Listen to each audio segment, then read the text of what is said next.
But now let me bring you an update on a similar situation that occurred in Cape Coast. And we've been hearing from the NADMO official. Now, dozens of fishermen were injured in that particular outbreak, and that fire is suspected to have been triggered by the use of some electrical gadgets during the discharge of premixed fuel again. We'll get some updates from our correspondent, Richard Kodonyako, but first, listen to the NADMO boss in the area. Some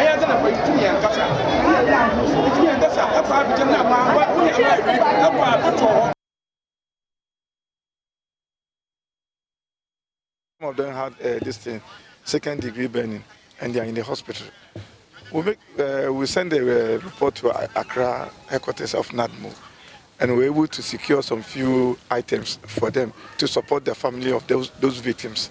So we had rice, blanket, cooking oil, soap, mosquito net, mattresses, and all those things that at least they can start something with it. So this is what we brought to them this afternoon, so to share for them, so they will start making use of it till the time regional minister and the MCE will bring in their lost working tools like the fishing net and ahead machines. My brother, the way how this thing happened on Thursday, we are just advising those people that this time around, nobody should go and buy the premix and go and hide it, or for safekeeping, because it is a fuel which has who doesn't even want heat. So they should make sure that whenever they are going to sea or when they are going to fishing, if they need 2 gallons, they just go and buy. Then they go. The next time when they want to go again, they go. But they should stop hoarding it because it is dangerous to their life. It has happened so many places at Sopon, this thing, Secondary, and even Cape Coast here. So at least the time they're supposed to advise themselves. I think the premise committee people we need to talk to them, and they will have a committee that will overlook things. Look over the thing, because the report we had is that even the premise committee themselves, they do buy this premise and hoard it and sell it overpriced to the people. That's why they too, once they see that the thing is premise is in, they start rushing to buy it and go and keep it for their work. So this time around, we are appealing to them. They shouldn't use gallons to buy. They should buy what they can use for the day. Then following day or following 2 days, if they want to go back to fishing again, they go in for another thing. It's better than to go and hoard it, because today it is the father, the parent. Tomorrow it can be the children. It can be their grandchildren. We are just appealing to them to be very careful. Yeah. Lastly, has your outfit able to assess the cost of the fire? As at now, as at now, we learned about 5 outboard motors got burnt. Then compass that lead them to the sea. Also, I think three of them got burned. Then fishing net, that one is uncountable because one person alone has almost about 250 pieces. So it is uncountable. But we are still working on it to make sure that we get the actual figure. But it is something that will be difficult to get. Any appeal from your outfit to the general public? The only thing, I'm appealing to all the companies and individuals and churches. It is hard time. So I believe that if little donation from the individuals or companies, MTN, Vodafone and Co. and churches, it will help a long way.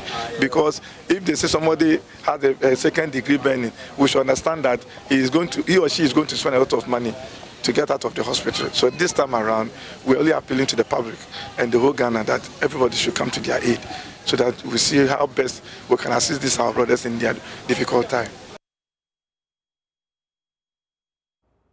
So Richard Kodonyako joins us. Richard, we covered this incident last week, Thursday. Tell us how those injured are faring now.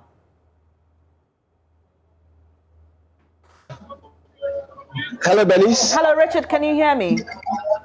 Yes, I can hear you now. Great. I'm asking you to give us details on those who were injured in that Cape Coast incident last week. Well, so those who are injured are doing well currently. Some are at the Cape Coast Teaching Hospital, and then the others that sustained some severe injuries, they were transferred to the Kolebu Teaching Hospital. And so we are told by the officials that these people are doing very well. We are also even told that they numbered more than 12 or a dozen, and so it's a hard time for really the people that live at Abrofumpuano, that is a suburb of Cape Coast near the Cape Coast Castle. And so these people are doing very well. Richard, we just had the NADMO boss in the region raise concerns about hoarding of fuel, and it appears to be the similar situation in Second D, resulting in that incident yesterday. What do you know about the situation with regards to the hoarding of premix fuel and how it's even distributed in Cape Coast? Well, so it's the same thing. It's a similar incident that has happened in the Western region.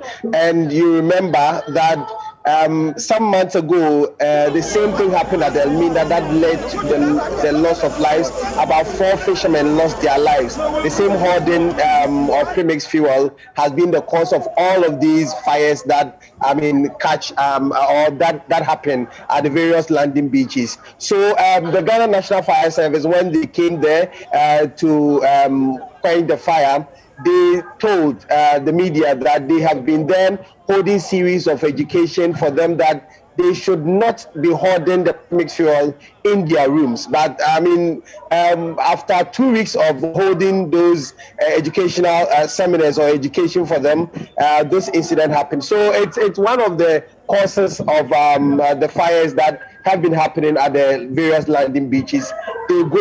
They buy them because of how the premix fuel is also distributed. They bring them to the outlets, and then when they bring them to the outlets, the people come and buy them in drums. And so they put these drums in their rooms. And so with the little heat or anything, then there is a spark of fire. Clearly, this raises concerns about safety of fishermen and persons who work in the fisheries industry. We've reached out to the national chairman of the Premix Fuel Committee, Nilante Bannerman. We are yet to receive a response, but Richard, is the local Premix Fuel Committee there saying anything about this incident?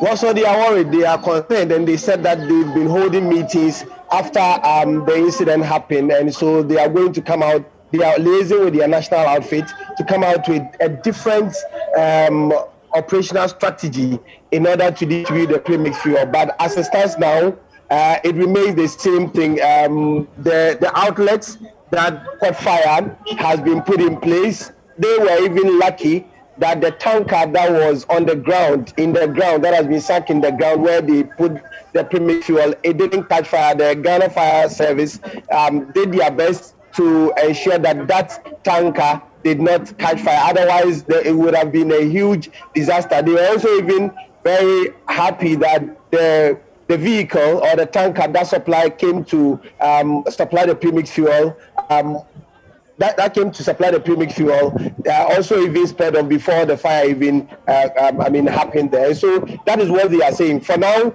there is no new strategy in the distribution of the premix fuel. They are still stuck to the old ways of distributing the premix fuel to these fishermen. We'll leave it here. That's Richard Kodonyako, our Cape Coast correspondent, giving us updates on that incident which occurred last week Thursday. And if you've been watching the program from the beginning, you would have heard a similar incident occurred in Second D just yesterday, a week after that Cape Coast incident. And Richard was just telling us that another occurred in Elmina, which led to the loss of 4 lives. Thankfully, with these 2 incidents in Cape Coast and Second D, no one has lost their life. We're praying it will remain so. But this raises concerns about safety of fuel distribution at our beaches and what needs to be done about it. Definitely, we'll try and get the chairman of the National Premix Committee to respond to some of the concerns raised. And do stay with us here on Joe News for that.